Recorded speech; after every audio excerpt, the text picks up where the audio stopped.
So let me think of questions while I am asking a final one, because I'm going to give you about 20 minutes worth of questions. I'm sure there are a lot of them. I want to just touch one thing that you said, the idea of secularism. Yeah. See, India at its heart, right, is a union of languages, traditions, histories, religions, everything, right? And that's just the design of India. When you have lunch here, you get first course, salad, first course, second course. We don't get any of that. We get a thali with everything placed inside it. Right? And nobody is sitting there saying, okay, what's the first course? What's the second course? No, they're like, it's a jumble. And all the food has the same value. Right? Nobody says, you know what I'm going to do? I'm going to take the dal, I'm going to separate it from the rice, and I'm only going to eat the rice, I'm not going to eat the dal. Right? So this idea of mixing and merging, this is India. And in India, this is a very deep philosophical idea. When Indian people go to a temple, or when Sikh people or people from any religion in India go to their religious places, what they're doing is merging with the deity. Right? They're doing this. And that is the nature of India. You can't remove it. And the misunderstanding that the BJP and the RSS have is that they think that India is a whole bunch of separate things. It's not. So we don't need to redefine anything. It's already there. I can't help, and this will be my last question, I can't help branding this the Rahul Gandhi Love Actually campaign. This got away we want. This has got to. But put it's that, a lot more fun. Yeah, no, I'm feeling you go that. in politics, you go and then you shout at that guy, and then that guy shouts back at you, then you abuse him, then he abuses you back. It's boring stuff. It's tiring, So, between now and... Like, you'll be surprised. I mean, you will be surprised, but I don't actually hate Mr. Modi. I don't. Like, I get up in the morning and, okay, he's got a point of view, fine. I don't agree with his point of view, but I don't hate him. And in fact, in many moments, I empathize with him. Right? So it's not that I think that he's my enemy and now I hate him and he's got to be, no. He's got a different point of view, I got a different point of view. I have empathy and compassion for what he's doing.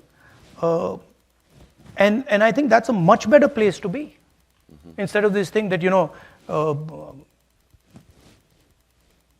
him versus me. I don't think that's productive. Just very briefly explain, and I know it's hard to do it briefly, and I accept your point that love actually thing isn't just rhetorical. I stand corrected. What's the practical route between here and your victory in 2029, 28, 29? I mean, giving India and it's not just me, it's millions of people, young people, giving India a vision that gives them hope. That's it. And putting in front of the people of India a set of ideas that makes them believe in the future. Today, India, and I, not to be arrogant, but I have spent more time than most walking my country. India is struggling to imagine the future. When you struggle to imagine a future, you start discussing the past.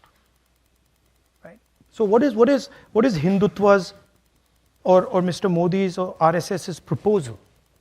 The proposal is, let's not discuss the future. Let's talk about the past.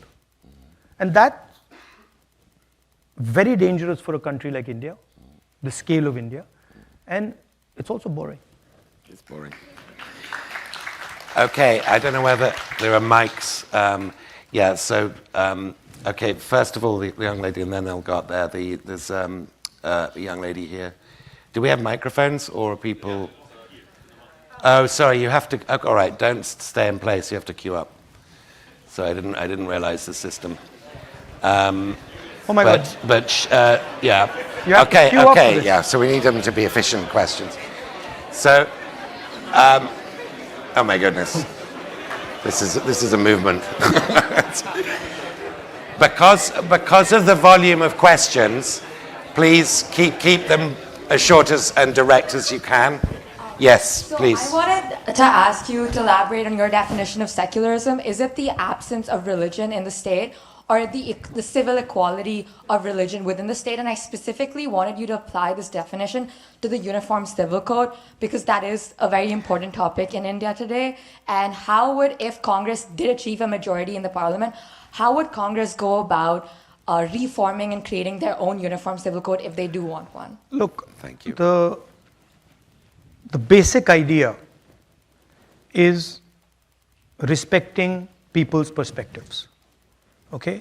And believing that all Indian citizens have a unique and different perspective, and they should have a space to have that perspective. And that includes religion, it includes language, it includes the clothes you wear, it includes the food you eat, it includes everything, right? BJP is proposing a uniform civil code. We haven't seen it. We have no idea what they're talking about.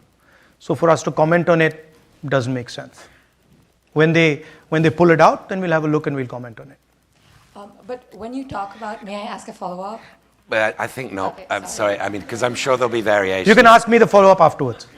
There we are. We're probably going to be even-handed, so yes. Hello.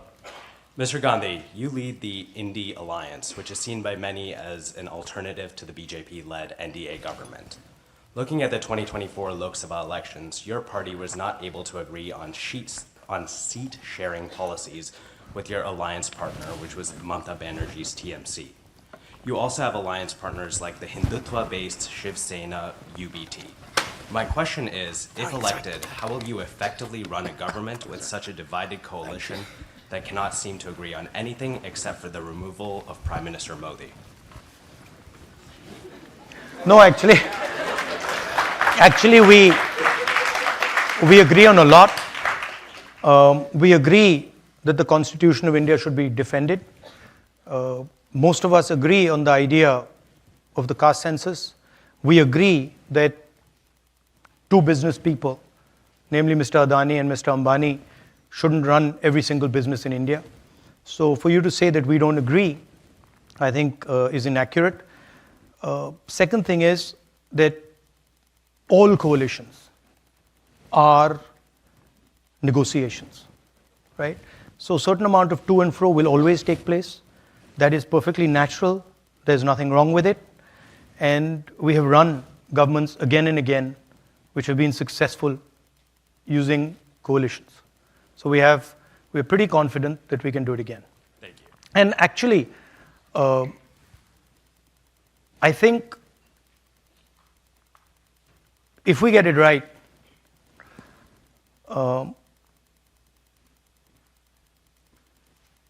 we would, it's not India Alliance. That's a BJP framing. It's India Alliance. What's the last word stand for? What does the A stand Alliance. for at the end? So wouldn't it be redundant to say India Alliance? No, it's not. It's not. Because the whole idea of the alliance was to put across to the people of India that India is being attacked. And it was very successful. And generally the BJP people say India Alliance, but everyone else in India says India Alliance.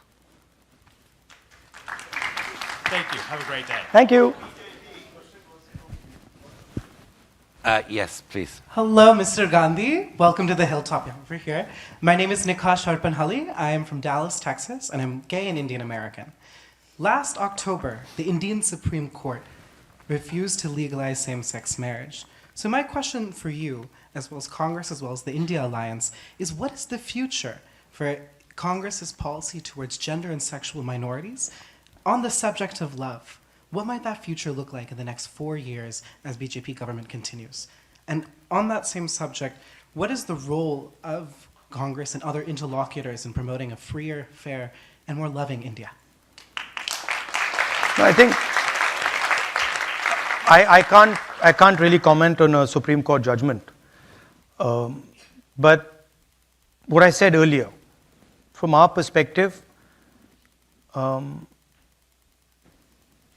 what you want to do, how you want to live your life, what religion you want to follow, what you want to wear, what your sexual preferences are, is your business. It's not our business. And for us, we would defend your right and everybody else's rights to express themselves and to live in a way they think fair. As long as you're not disturbing other people, being violent, being aggressive, we tend to accept it. Thank you. Welcome to Georgetown. Thank you. Just before I'm taking the next question, given the weight of questions, am I allowed to extend this to 5:10? Because we started at 4:10. Is that all right with you? Yes, and it can extend. So I know I'm looking beyond you, but I should ask you first. And the answer is yes. Yeah, that's fine. Good. Yes, sir. Who should be the face of the whole party? Do you think you're the best leader to be able to take on Modi, or is there someone better? I mean, our position in our alliance is that we are not going to answer that question until we won the election. And there are multiple people, very talented people in the India Alliance. So we're not, because the moment we start that discussion, right, it opens the space for the press and the BJP to create issues. So our decision is that we're not going to raise that question. We're going to fight the election, and then after the election we decide. Thank you very much. Thank you. Please. Hi, Mr. Gandhi. I'm Nikita. I'm a third-year undergraduate student at Georgetown, and I'm originally from Bengaluru in India. My question was more so, and you touched on this with the Congress bank accounts being frozen this election, but in December of 2023, when BJP still had the supermajority, there was the highest number of opposition MPs being suspended from parliament. So obviously it's a very different electoral distribution right now. So my question is more so like, how has your ability to exercise your right to free speech changed? What have you observed? And how is the opposition able to better fulfill its constitutional duties? Look, there are two different issues, okay? One issue is fighting and winning elections. And we're confident that we will fight and win elections against the BJP. And I think you will see it in the next 2 or 3 months that we will win those elections, okay? That's very different than undoing the damage the RSS and the BJP have done to our institutions. And that is a much deeper problem, and that's not going to get solved so easily and so simply. But we have to have a strategy for it. I still have 20 plus cases on me. I still have, in India, the law, right, is that you can only do a defamation case if you're the person who's being defamed. I have 20 of those filed by people who I haven't defamed, right? So there's a huge set of structures that are being used to attack the opposition, investigative agencies, legal system, and that continues. That hasn't stopped. So, but the real challenge in front of India is how do you make our institutions neutral again? Yeah. Thank you. Thank you. I'm right in thinking that lots of people who called Modi objected to what you said about Mr. Modi, right? There are different libel actions from people called Modi, or is that a misreporting? No. I mean, it's a legal case, so I'm not going to go into the details of it. But